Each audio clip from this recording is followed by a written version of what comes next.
की कहानी सुनने से पहले हैंड फ्री लाजमी लगा लें। अस्सलाम अलैकुम नाजरीन, मेरा नाम सायरा है। मेरी उम्र 16 साल है। मैंने मैट्रिक के पेपर दिए थे, उसके बाद मैं फ्री हो गई थी। मेरी फैमिली में टोटल 5 अफराद हैं। मेरे 2 भाई, मैं और अम्मी अब्बू। अब्बू थोड़ा बीमार रहते थे, इसलिए अब्बू काम पर नहीं जाते थे। अम्मी भी अब्बू का ख्याल रखती थी। मेरे दोनों भाई काम पर जाते थे। एक भाई ऑटो इलेक्ट्रिशियन का काम सीख रहा था और दूसरे भाई का कबाड़ का काम था। मेरे दोनों भाई अच्छा कमाते थे, इसलिए अब्बू को काम करने की जरूरत भी नहीं थी। अब्बू की उम्र तकरीबन 60 साल के करीब हो गई थी, इसलिए डॉक्टर ने अब्बू को रेस्ट करने का कहा था। हमारी रिहाइश साहिवाल की है। मैट्रिक के पेपर देने के बाद मैं अक्सर घर में बोर होती रहती थी, इसलिए मैंने अम्मी को कहा था कि मुझे खालू के पास छोड़ाएं। मेरे खालू सरगोधा में रहते थे। मेरे अब्बू की 2 बहनें थीं। एक बहन लाहौर में रहती थी और एक बहन सरगोधा में रहती थी।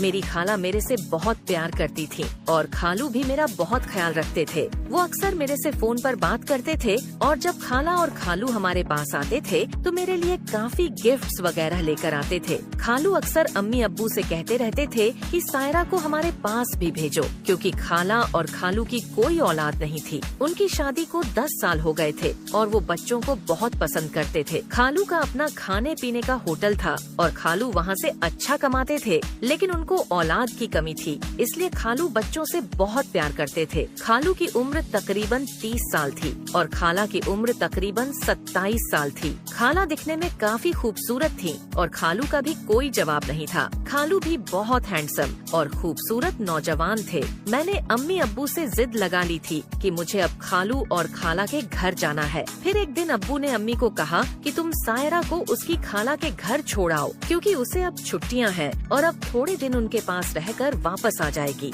मेरी खुशी की कोई इंतहा न थी, क्योंकि मैं पहली दफा खाला और खालू के पास जा रही थी। साहिवाल से हमने तकरीबन 3 घंटे का सफर तय किया और हम सरगोधा में पहुंच गए थे। हमने पहले ही खाला और खालू को फोन करके बता दिया था कि हम आपके यहाँ आ रहे हैं, इसलिए खाला और खालू ने काफी अच्छे खाने बनाए थे और हमारा बहुत अच्छा इस्तकबाल किया था। अम्मी खाला और खालू के पास एक रात रुकी और वापस आ गई थी और मैं उनके पास रह गई थी। शाम के वक्त खालू हमें बाजार लेकर गए और वहाँ से गिफ्ट और खाने वगैरह खाए और आइसक्रीम वगैरह खाकर वापस आ गए थे। खाला और खालू का कमरा अलग था और मेरा कमरा अलग था। खाला के सो जाने के बाद खालू मेरे कमरे में आए और मेरे साथ बैठकर चाय पीने लगे। खालू की बातें मुझे मदहोश करने लगी थीं, क्योंकि खालू बहुत ही अच्छे इंसान थे और मैं उन पर दिल हार बैठी थी। अब खाला से चोरी चोरी मैं खालू के साथ मस्ती मजाक करने लगी थी। खालू भी मेरे साथ काफी देर तक बैठे रहते थे। एक दिन शाम के वक्त खाला की तबीयत कुछ खराब थी,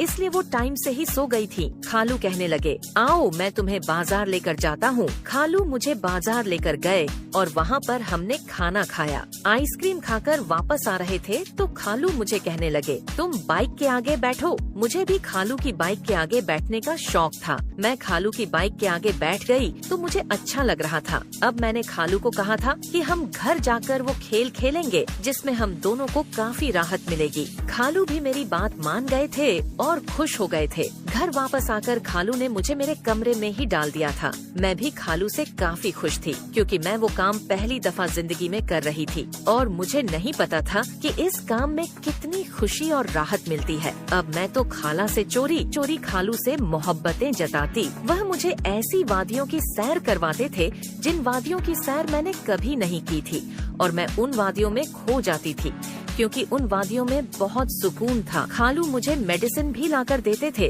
ताकि मैं उम्मीद से न हो जाऊं और अम्मी अब्बू को पता चल जाए। कुछ दिन मैं खाला और खालू के पास रही थी और वापस घर आ गई थी, लेकिन मुझे खालू की याद बहुत सताती थी।